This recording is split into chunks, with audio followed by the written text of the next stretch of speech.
صلی اللہ علیہ وآلہ وسلم ارشاد فرماتے ہیں، اس کے راوی حضرت حبر الامہ سید المفسرین رئیس المفسرین سیدنا عبداللہ ابن عباس رضی اللہ تعالیٰ عنہ ہیں کہ آقا کریم صلی اللہ علیہ وآلہ وسلم ذی الحجہ شریف کے پہلے 10 دنوں کی فضیلت بیان کرتے ہوئے ارشاد فرماتے ہیں کہ آقا کریم صلی اللہ علیہ وآلہ وسلم نے فرمایا، کوئی دن ایسا نہیں جس میں اللہ کے نزدیک ان دنوں سے زیادہ کوئی نیکی محبوب ہو، یعنی کہ ذی الحجہ شریف کے 10 دنوں کے اندر اللہ کو نیکیاں جتنی پسند ہے، جتنی محبوب ہے، یا نیکیوں کا جو اجر اللہ ان 10 دنوں میں عطا فرماتا ہے، ان کے علاوہ اور دنوں میں نیکیوں کا وہ صلہ یا وہ اجر بیان نہیں کیا گیا۔ یعنی کوئی عمل، کوئی نیکی اللہ کے نزدیک ان 10 دنوں سے بڑھ کر کے نہیں ہے۔ صحابہ کرام نے عرض کیا کہ یا رسول اللہ صلی اللہ علیہ وآلہ وسلم، ان 10 دنوں میں یعنی ذی الحجہ کے پہلے 10 دنوں میں جو نیکی کی جاتی ہے، کیا وہ نیکی سے جہاد بھی بڑھ کر نہیں ہے؟ یعنی جہاد کا ثواب بھی ان نیکیوں سے نہیں بڑھ سکتا؟ ان دنوں میں جو عمل ہوتے ہیں تو جہاد کا ثواب بھی اس سے نہیں بڑھ سکتا؟ تو میرے آقا صلی اللہ علیہ وسلم نے فرمایا کہ نہیں، یعنی کہ ذی الحجہ شریف میں 10 دنوں میں جو نیکی کی جاتی ہے، جہاد بھی اس سے یا جہاد کی نیکی بھی اس سے بڑھ نہیں سکتی، بلکہ یہ جہاد سے بڑھ کر ہیں۔ ہاں،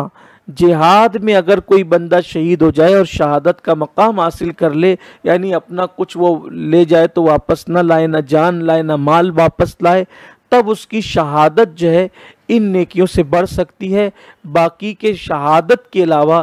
جو کچھ بھی اور دنوں میں آپ نے عمل کیا ہے، وہ ذی الحجہ شریف کے ان 10 دنوں کے اندر جو نیکی ہے وہ ہر نیکی سے بڑی نیکی اور بڑا صلہ پاتی ہے اور بڑا اجر پاتی ہے۔ میرے آقا صلی اللہ علیہ وآلہ وسلم کے دیوانوں، آپ اندازہ کریں اور غور فرمائیں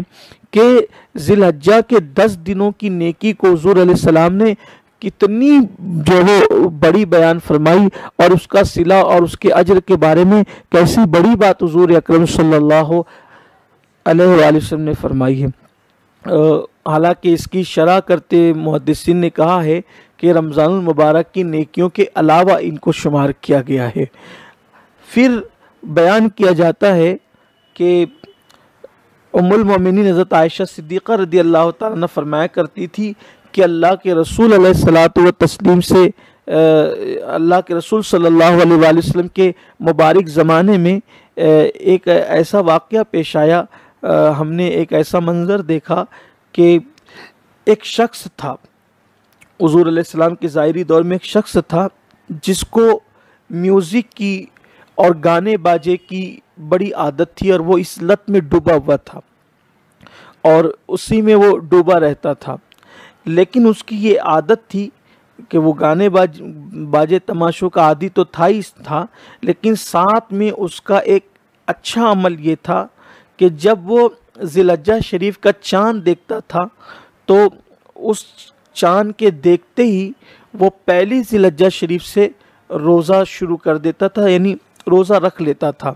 تو حضور اکرم صلی اللہ علیہ وآلہ وسلم کی بارگاہ میں یہ بات عرض کی گئی کہ کریم آقا ایک بندہ ہے جو میوزک اور گانے وغیرہ کا عادی ہے،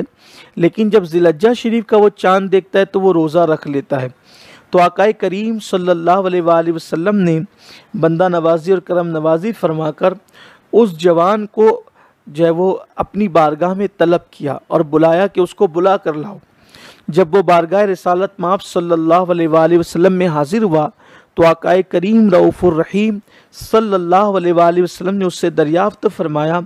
کہ تم ان دنوں کے روزے کیوں رکھتے ہو؟ یعنی کون سی ایسی چیز ہے جو ان دنوں یعنی ذی الحجہ کے دنوں میں تمہیں روزہ رکھنے پر آمادہ کرتی ابھارتی ہے؟ تو اس نے عرض کیا کہ یا رسول اللہ صلی اللہ علیہ وآلہ وسلم، میرے ماں باپ آپ پر قربان، آقا یہ دن حج کے دن ہے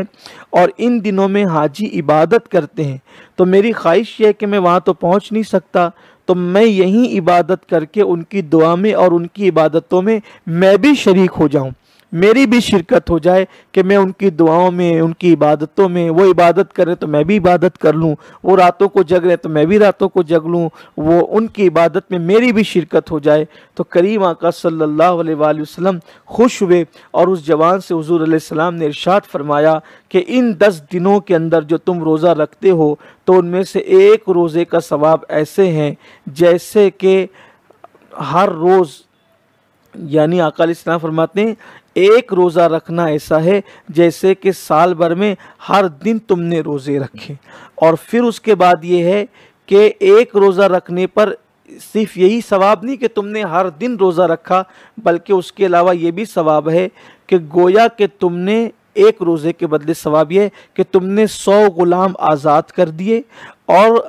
حرم شریف میں قربانی کے لیے تم نے 100 اونٹ روانہ کیے، اور جہاد میں جانے والے مجاہدین کے لیے تم نے 100 گھوڑے دیے، یعنی 100 غلام آزاد کرنے کا ثواب، 100 قربانیاں یعنی حرم میں 100 اونٹ قربانی کے لیے بھیجنے کا ثواب، اور جہاد کرنے والوں کے لیے 100 گھوڑے دینے والوں کو جو اجر و ثواب ملے گا وہ تمہیں ایک روزہ ذی الحجہ شریف میں رکھنے پر اللہ عطا فرمائے گا۔